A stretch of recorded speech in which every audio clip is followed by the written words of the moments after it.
Libra, hi, welcome to Mystic Queen PH at titingnan natin ano yung energies for you in the next 24 hours from the time na mapanood nyo ang reading na to dahil ito ay isang timeless reading. Anytime na mapanood nyo to, as long as makaka-resonate kayo, this reading is for you.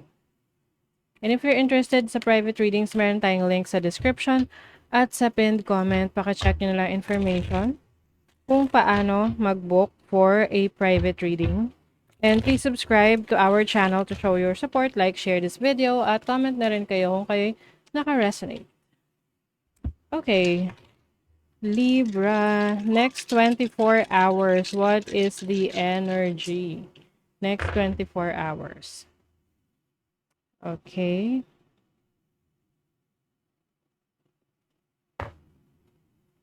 So, Libra, you are going to focus on your growth. Yung gusto mong mas lalo pang mapaunlad yung sarili mo in any way you can. Maaring yung iba sa inyo, pwedeng may struggle, no, pagdating sa relationship. Kung ikaw ay merong karelasyon, pwedeng yung person that you are dealing with is parang hindi siya ganun ka nag-aambag pagdating sa needs ninyong dalawa. Like for example, ikaw na lang yung laging nagsusupport sa kanya, especially financially, or kung mag-asawa na kayo, mas ikaw yung nag-e-effort sa needs ng family ninyo. So that's why nagkakaroon rin ng struggle para sa iyo. It's like you want to grow more, you want to improve. And some of you meron kayong plans na of mag-work abroad, or pwedeng gusto nyong mas mag-aral pa, no? Or mag-try ng ibang opportunities, lalo na sa ibang bansa. Some of you bago pa lang kayong mag-asawa or kaka-settle nyo pa lang together, like pwedeng nagli-live-in, ganon. When it comes to your health, there is something na kailangan mong pagtuunan ng pansin sa iyong kalusugan, okay? Lalo na kung nagkakaroon ka ng body pains, yung parang may mga part ng katawan mo na masasakit. Oo, like yung likod, yung balakang. Oo. So, whatever that is na painful sa katawan mo at hindi to nawawala, ano, kung hindi to nawawala, wag mo siyang laging inuman ng pain reliever kasi baka meron na tong kailangan mo ipa-check na hindi tuloy makikita kung ano yun kasi parang natatakpan lang ng pain reliever. But of course, no, it's your prerogative, it's your decision kung ipapa-check mo. But kung sa tingin mo seryoso na, then have it checked by professionals. Okay?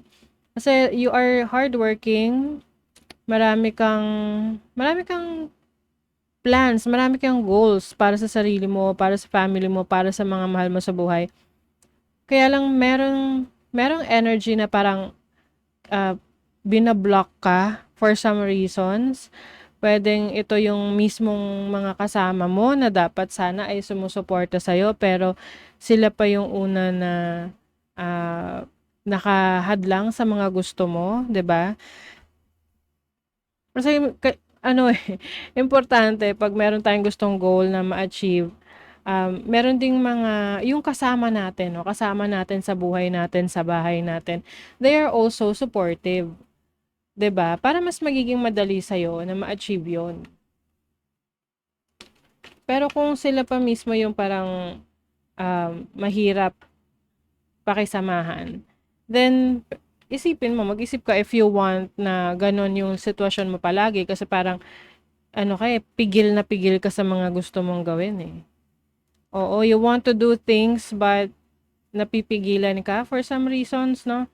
So, ang sagot dyan is kailangan tanggalin mo yung mga pumipigil sa'yo. Kahit ano pa yan, kahit sino pa yan. Kasi, kung hindi mo tatanggalin yon, masastuck ka sa ganyang sitwasyon. 'Di ba? Pwede rin naman kasi yan na, oy, natatakot ka lang, or yung tipong may doubts ka lang sa sarili mo, o yun yung tanggalin mo, 'di ba? O kaya naman meron tao na pumipigil sa growth mo, o di iwasan mo siya, puwedeng i-cut off mo, o kaya naman kausapin mo talaga ng maayos. So your overall energy is temperance. It's time to balance your energy, Libra. This is ano, taking and doing things in moderation.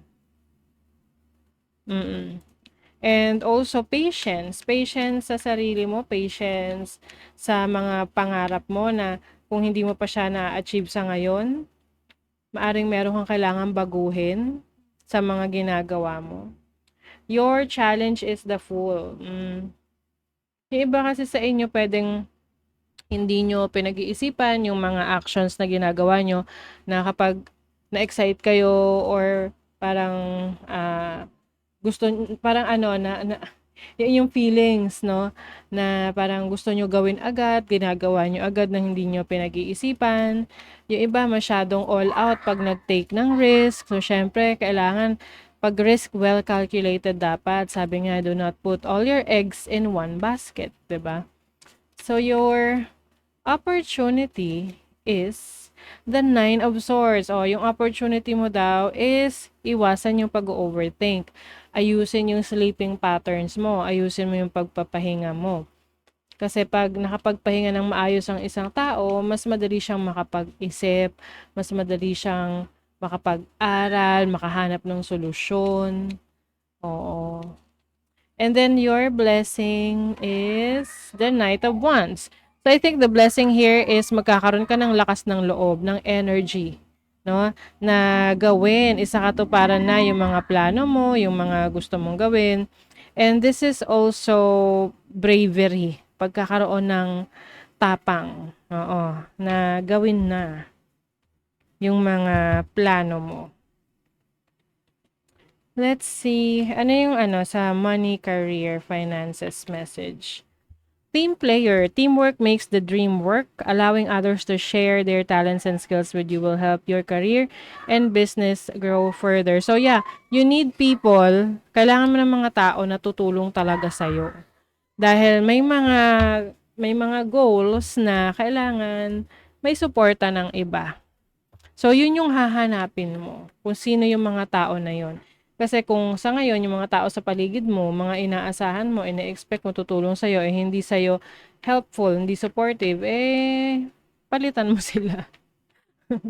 Oo, hanap ka ng mga ka-team mo.